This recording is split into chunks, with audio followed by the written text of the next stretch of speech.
G'day. It's Scotty from Zenium Real Wealth and the Real Property Real Wealth podcast. All right, this is our September 2019 property markets update.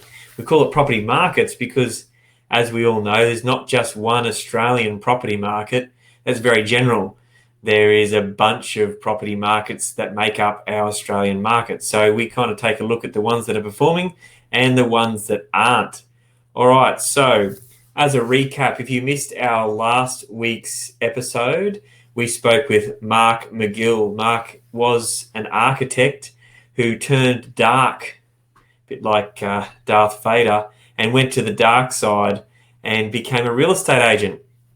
However, Mark has done really well at property investing, and we had a chat to Mark about some of those design cues and trends and things that he looks for when he buys investment property and what's made him so successful. And he's even been successful at Off the Plan.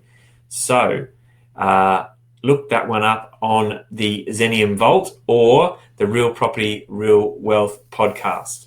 All right, 2019 September market update. Let's have a look through a few things here. And I will just going to share my screen for those of you that are watching. All right. Yeah. Okay.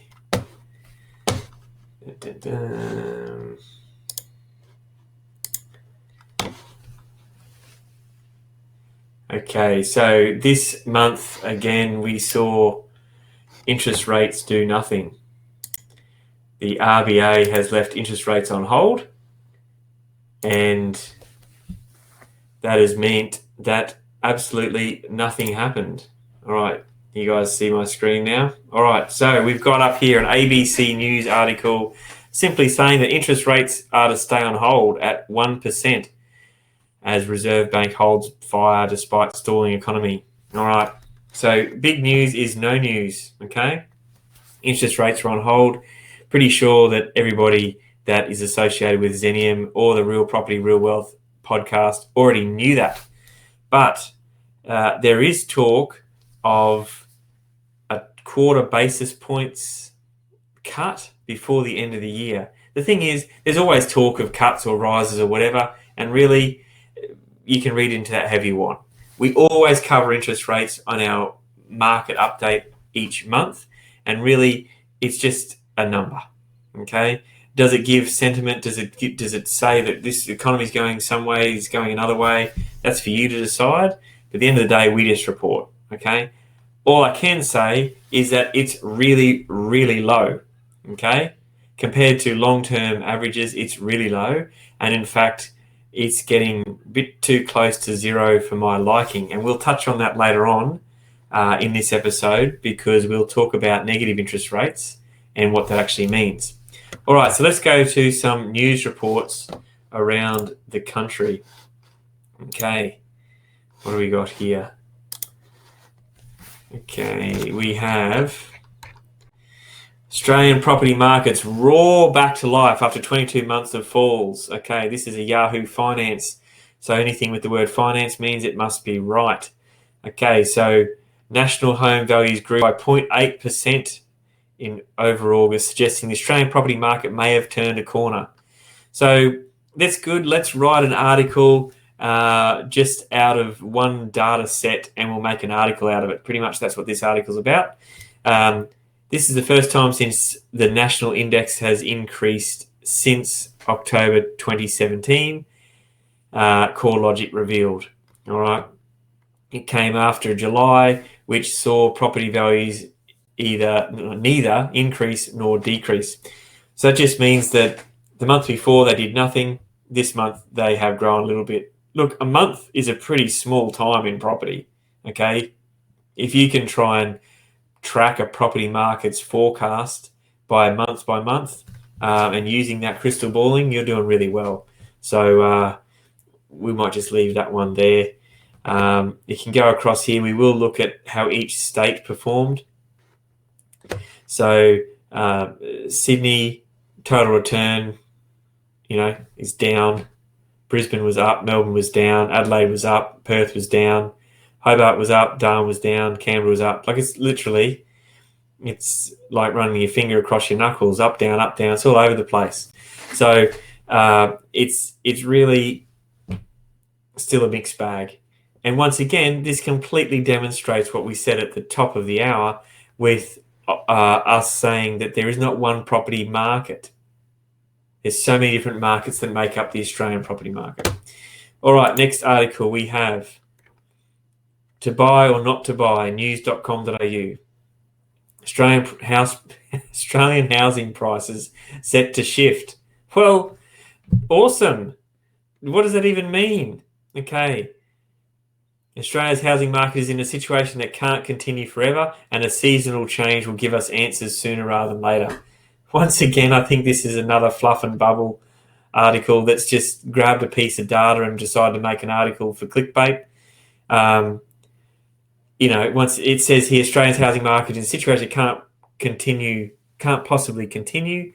High auction clearance rates and prices rising sharply, plus really low amounts of stock being put up for sale. There's got to be a change one way or the other. Well, we're not seeing that in everywhere we're looking. We're only seeing that in some areas. So once again, it's a snapshot, and they've extrapolated that across the whole market. What does it mean? I don't know. We'll know in 3 to 6 months' time. Is it going to be better than now? Potentially. But I think it's very, very soon to start forecasting of we have a couple of good months, and then, right, the end of the world is over. Now we're on to boom time. I'm not so sure.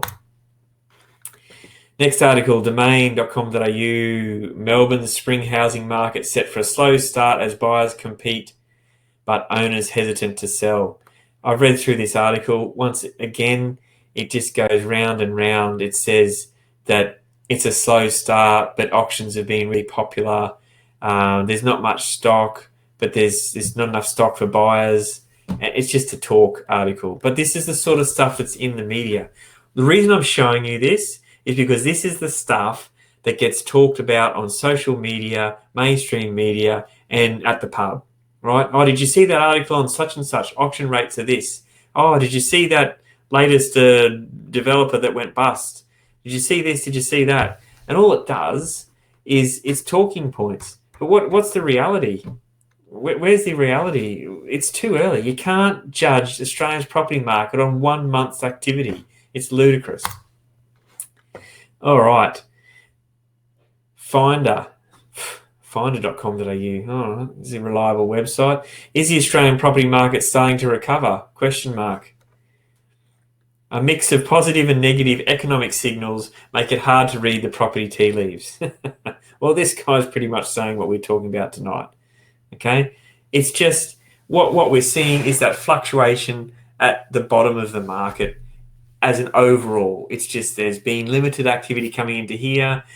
Springtime always brings more activity in the property market from a person perspective. It doesn't always mean that there's more actual sales happening. It just means there's more people that have come out of hibernation that are looking around at property. And that's what you've got to remember is that activity doesn't necessarily equal results. Okay, you can go to have an open home in winter and you get one person through and that person buys the property. You can have 50 people through an open home in spring or summer and no one buys the property. Who cares how many people's through an open home? Who cares how many people are registered at an auction? What we want to know is what are the results. It's not about this gut feel or this market sentiment, which is just a bunch of emotions mixed in to try and work out a number. We want to know what the actual data is and where's it headed. And that's what we're hard to get that at the moment because it is floating along in an ups and downs, troughs and peaks type model. All right, this one here, we've personally seen buyers become a little bit more interested now. I think there was a confidence change after the election and we did a webinar specifically for that. And I still think that is carried on now. People are perhaps a little bit more buoyant. But I think there's a lot of other factors that go into what's happening in the property market. And I think that we'll cover them towards the end of this episode. All right, next article, we've got a macro business. The latest QBE housing Australian Housing Outlook 2019 to 2020 is based on forecast by BIS Oxford Economics. Okay. It projects only tepid price growth over the next 3 years across major capital cities. So it's just saying steady as she goes. We've actually downloaded that report and we're going to take a bit of a closer look at that this evening. It's saying it's only tepid property price growth, but this is a 3-year spread on these figures here. And for those of you that are listening, we have Sydney at 6% growth to 2022, Melbourne at 7%, Brisbane at 20%, Adelaide at 11%, Perth at 7%, Hobart at 4%, and Darwin at 7%. So most of those figures, bar, say, Adelaide and Brisbane, are a little bit average. 20% growth in 3 years in Brisbane, that's a real decent number. And that's something that perhaps you should be considering. And we'll take a look at that shortly. If you do want to download that report, that is on the QBE.com website. So www.qbe.com, and it's in their news/reports and articles section. So go to news and reports and articles, and you go to their QBE Australian Housing Outlook. Download the report, and you can download that report there. We might take a look at that now. And I'm pretty sure I've got that open somewhere. Let's see. All right.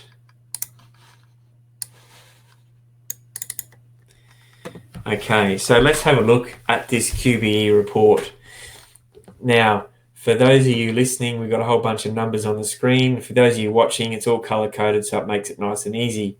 The numbers here that I'm running my mouse over, 564, 554, that's in hundreds of thousands. So that equates to 548,000, 564,000, etc., etc. So that's all the results from previous years. So if we go back to 2002, okay, so we've got Sydney. The median price, okay, was 438,000. And in 2019, it's 983,000. Now it peaked in 17 at 1.194 million. But if you look back, I mean, that's still a very, very decent sort of increase, right? From 438 to 983 to now. That's forecast to grow in 2022 to a median price of a little over $1 million. So 1,040,000. Okay. Melbourne, 285,000 back in 2002 to 770,000 now, with a forecast to 810. Okay. Brisbane, this is an interesting one because Brisbane had the third-ish cheapest property in 2002, and it's grown quite a lot. So we've got 194,000 was the median house price in Brisbane 2002, according to this report. We've got 548,000 is the median price now, and we've got it growing to 660,000 in 3 years' time. There's 110,000 there. If you bought a median house in a median suburb for a median dollar value of 550 grand, this report is saying that property was worth 660,000 in 2022. You just made yourself 110 grand by simply holding a property. It's very interesting. When you look back at 2002, 194 to 548, it's pretty good growth as well. And it goes on and on for all the capital cities. So really the standout there is Brisbane with the forecast, and Adelaide. We're looking at taking it from 488 now, so 488,000 is a median price, to 550,000 in 3 years' time. So that's a pretty interesting chart. There's a whole bunch of stuff in that report. As you can see, they talk about supply and demand and all that sort of stuff and that. So that report, as I said, I've given you that link before. I'll put that link in the show notes as well. And that's a pretty good report to have a bit of a look at. once again, those reports are taking data and someone is interpreting that and giving their opinion. Okay, so for every month, we take a look at the HTW property clock. Okay, so let's have a look at that now. So for those of you who are following along at home, go to htw.com.au and you click on the month in review, which is under the news section. So it's news/property report, month in review, and you can download that property report there. So that's the website on the screen, and the website is htw.com.au, which is HTW's Herod Todd White. Okay, so we'll start with this picture here. So I've grabbed the clocks out of the clocks I want out of the report for the evening, and we haven't discussed this one before, but I thought I'd chuck this in tonight. It's the national property clock for offices, so as in, like, you know, where you go to work, right? So this is office space. Now remember, the suburbs in a colour are different from the month before. So this clock is highly active. There's been a lot of changes on this clock. Like all HTW clocks, the peak of the market is at 12 o'clock and the bottom of the market is at 6 o'clock. At 3 o'clock, we have a declining market, and at 9 o'clock, we have a rising market. Okay, so at the peak of the market for office space right now, we have Byron Bay, Coffs Harbour, Dubbo, Illawarra, Melbourne, southeast New South Wales. It's pretty broad, isn't it? Sunshine Coast. Okay, so peak of the market. We've got approaching bottom of the market, Gladstone and southwest WA. At bottom of the market, we have Bundaberg, Cairns, Darwin, Hervey Bay, Hobart, Launceston, Mackay, Perth, Rockhampton, Townsville, and Wide Bay. So there's a whole bunch of regional Queensland office space at the bottom of the market. I'm not a massive fan of regional Queensland office space, but I guess you could say it's at the bottom of the market. And if you're into that, maybe you should consider looking at it. We've got to start a recovery. So we're sitting at like 7:30 on the clock of Adelaide, Brisbane, Canberra, Central Coast, Emerald, Ipswich, Mildura and Toowoomba. So a bit more Queensland regional sort of stuff, plus Adelaide's coming out, and Brisbane. It's interesting to note where Brisbane is on this clock, because the Brisbane office space is in recovery mode, according to HTW, and as you'll see on the next clock for houses, Brisbane is still at the bottom of the market. All right, we've got approaching peak of the market as we go around to, say, 10:30 on the clock, getting up to that 12 o'clock peak. We've got Geelong, Newcastle and Sydney. So Sydney is approaching peak of the market for office space. So that's HTW's interpretation there.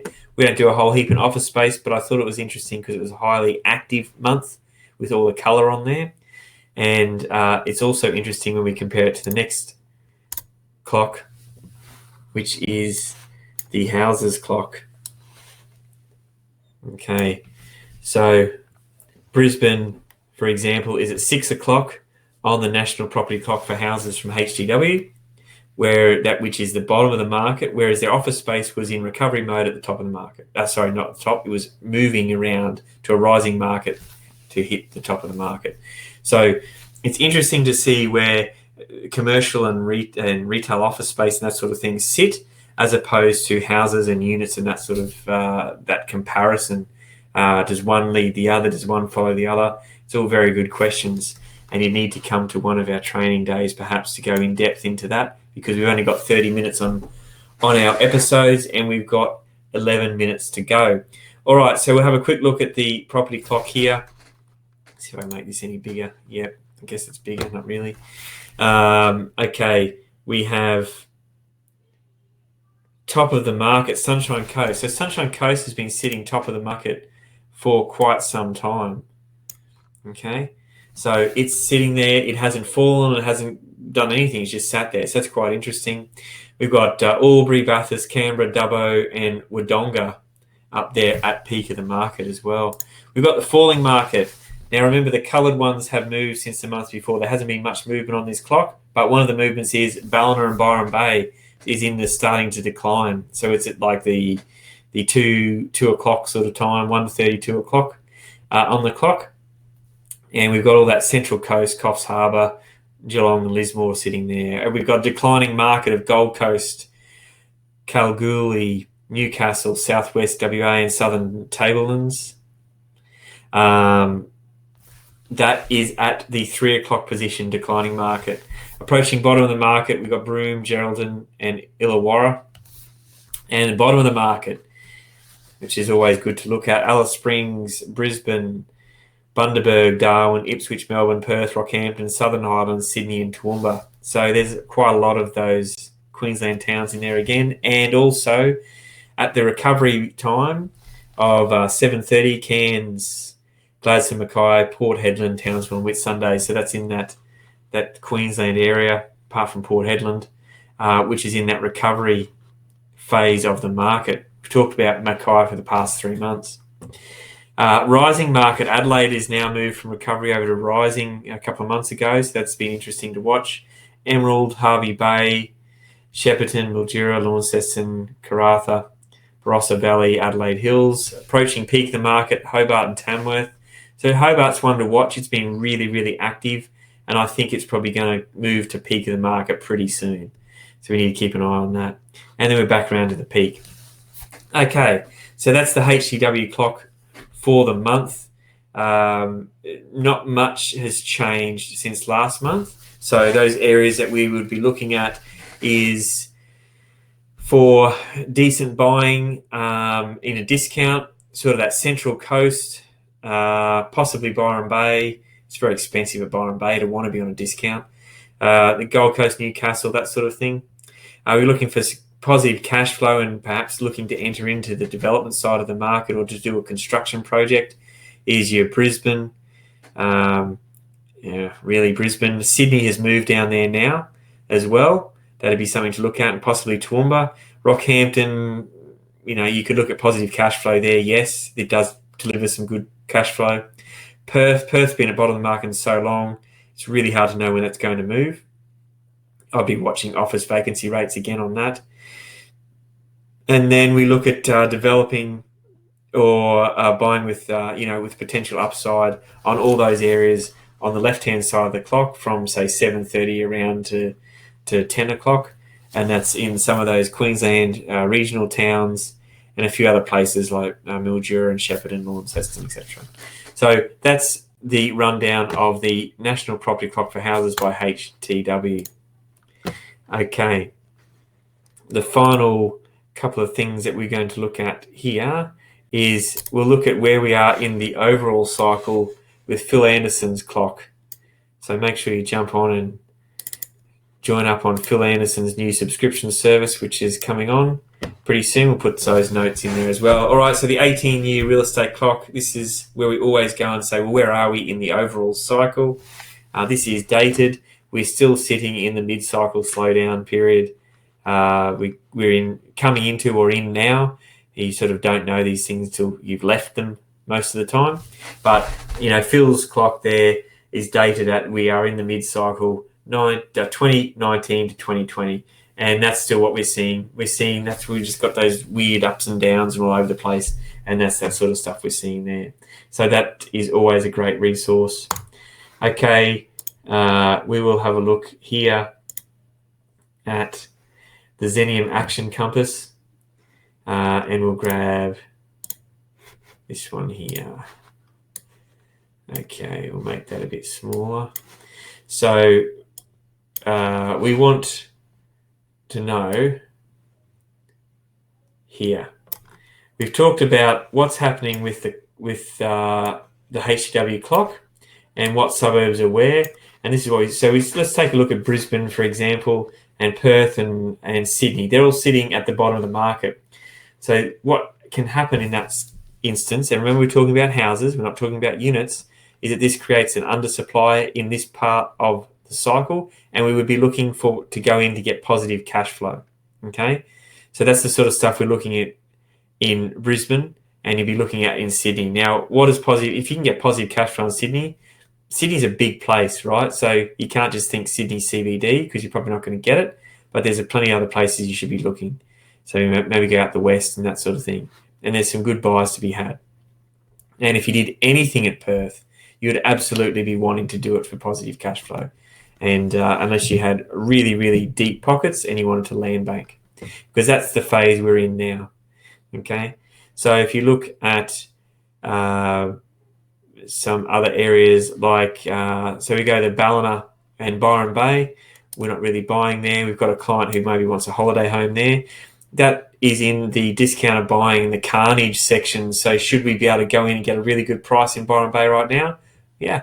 If the HTW data is correct, and we assume that it is, then we should be looking to absolutely go and score a real discount at that point. And that's what's happening in that point in the market. And that's why it's always good to take the data from HTW and place it on ZAC, our Xenium Action Compass, and see what happens there and what you should be doing in each market at each time. Okay, so you've got all those resources as Xenium members. If you aren't a Xenium member, then you should be a Xenium member. For all those listening and watching who aren't, and you can go to www.xenium, that's XENIUM, so M for mum, so xenium.property/join, okay? There's no .coms, there's no .aus, there is nothing but xenium.property/join. Okay, so to round off this evening, we've talked about interest rates, which was a nil event. Nothing happened. We talked about the media, what it's spruiking about this month, which they're just making up news because they've got nothing else to do, and that's how they need to do what they do. We looked at that QBE housing report. That was pretty interesting. You could download that and have a read yourself. And also don't forget to go to the HTW website, and you can get your own property report every month, and you don't necessarily need to listen to me talking about it, although I'm sure you're going to want to jump on and listen to my awesome voice and look at my sexy face.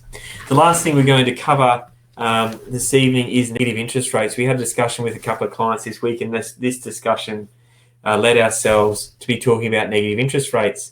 You know, what happens if the Reserve Bank keeps dropping rates? Where do they go? All this sort of thing. So I've got an article here from The Guardian, an international article, as you can see it. For those of you who can't, it was written in August 13 this year, 2019, and Danish bank launches world's first negative interest rate mortgage. Okay, so this bank, Jyske Bank, will effectively pay borrowers 0.5% a year to take out a home loan, or to take out a loan, it says, but it will be on property. So there you go. That's pretty exciting. So Danish bank has launched the world's first negative interest rate, handing out loans to homeowners where the charge is minus 0.5% a year. Now, let's just talk about something. You often hear the term negative growth. It's an economist term that's just because they don't feel like saying depression, recession, or backwards. And so, you know, negative growth. I mean, if you actually think about that term, like seriously, think about the words negative growth. Is that just like totally weird? Yeah. And negative interest rates, we've been so conditioned to an interest. Well, what's an interest rate? An interest rate is a charge to use money. Okay. So I'm going to give you $100 and say, look, I'm going to charge you 5%. So you've got to give me $105 back to use my $100. Okay. That's that interest rate component. Got 5%. I get an extra $5. It's cost you $5, but maybe you've used my 100 to make 150. So you thought it was worth it. Okay. But a negative interest rate. So negative interest rate is where you take out debt and you get paid to do so. I don't know. Does that sound weird? Maybe it sounds weird because our whole lives we haven't seen it. And maybe this should just be the norm. And maybe it would be great to be able to take your home loan out and you see your balance reducing each month when you pay $1,000 and it goes down by $1,010 or whatever the figures work out to be. Maybe that's a good thing. Well, I don't know. But I tell you what it will do. It's absolutely going to drive asset prices, because for the rest of us that can't kind of figure out what's actually going on with a negative interest rate, the majority are going to say, well, this is great. We can borrow and get paid to borrow. So what's going to happen? Well, here's what's going to happen. Your savings are worthless. Any money in the bank is going to get zero or below zero. In fact, This bank here goes on to say that, in Switzerland, UBS actually introduced a charge of 0.6% a year if they deposited more than 500,000 euros. So if you've actually got your money in the bank, then they're going to start charging you. They're not going to pay you for it. They're starting to charge you for it. So why on earth would you keep your money in the bank? If you're not going to keep it in the bank, where's it going to go? It's going to go to share market. It's going to go to metals. It's going to go to real property asset, because it's not going to go under your mattress. All the governments are trying to get rid of cash, including the government in Australia. And what else is it going to go to? Barter card. Like, that doesn't even make sense. You don't put cash on that. So where's it going to go? It's going to be spent. It's going to go out. And what's going to happen is, if the economy in Western societies, which it does, grows from the provision of private debt through mortgage lending, meaning that more currency enters the system every time a loan is created. Okay? So a loan is created, banks create that money out of nothing, they put it into the system, and that's how their monetary system grows. Then there's a massive amount of incentive for people to go into debt and for that money system to grow. And that money system traditionally has been attached to and feeds off property. Okay? So if that's the case, and we see interest rates going this way, I think we're going to see some of the largest asset price growths or booms than we can possibly have ever seen and possibly imagine. Now, that's pretty big words. I'm not a spruiker. I don't go down that track of sort of saying, oh, you got to get property or your life's in trouble. I don't believe in property versus shares. I believe they're two different products. Some people like both. Some people like neither. Some people like one. Okay? We never convince our clients one way or the other. We just service people in the property space. But I am saying that if our rates go to zero and beyond, as in negative, then you just need to really consider what's going to happen to asset prices and where that's going to take things. And if you don't have an asset, a fixed asset like property, then you probably should consider getting one, because it's the only way to capture this inflationary gains which you're going to have, which all end up in the land. In fact, President Trump said in the past 24 hours, again, that he's indicating that negative interest rates are the way to go. Who would have thought that a real estate tycoon would be spruiking negative interest rates? On that note, we might call it an evening. Thank you very much for watching, and thank you very much for listening. This has been the Zenium Real Wealth 2019 September market update. And this is for Zenium Real Wealth and the Real Property podcast, Real Property, Real Wealth podcast. If there's any questions, hit us up now. We've got, for those of you watching live, we have got the reports in the comments bar. And for those of you listening, they will appear in the notes of the podcast. All right, next week we will have our monthly Propertunities evening, which we will take the best opportunities in property that relate to the market cycles this month and in the forecast, and we'll present them to you with the story and the background of why we presented them to you. And you can make your own choice on what you do with that. Do something, do nothing. That's up to you. We're always happy to help when you're ready to do something. All right, that's enough for me. I'm Scotty North from Zenium Real Wealth and the Real Property, Real Wealth podcast. And that is all I have for you on this episode. Till next time.